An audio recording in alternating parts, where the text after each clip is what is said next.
திருப்போரூர் கந்தசாமி கோயிலில் காணிக்கை செலுத்த முயன்றபோது உண்டியலில் ஐபோனை பக்தர் ஒருவர் தவறவிட்டார்.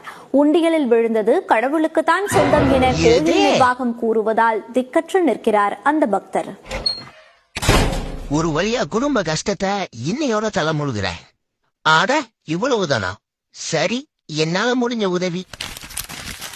இத வெறும் கையிலையா கொண்டு போய? இதுல கொண்டு போயிடுவோம். என்னடா சத்தம்?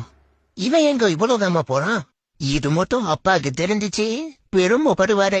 இனிமேல இதுக்கு பேரே குடும்ப கஷ்டம் கிடையாது, கோவில் கஷ்டம். கடவுள் மக்களோட பிரச்சனையெல்லாம் தீர்த்து வச்சிருவாருன்னு சொல்லுவாங்க. அதுக்கு பேரு இதானோ? என்னமோ, நல்லா இருந்தா சரி.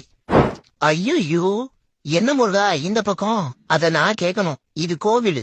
அதாவது முருகா, உண்டில விழுந்த ஐபோனு கோவிலுக்கு சொன்னான்னு கேள்விப்பட்டேன். அதுக்கே அதான் லோன் டாக்குமெண்ட்ஸ் தூக்கி உண்டில போட்டேன்.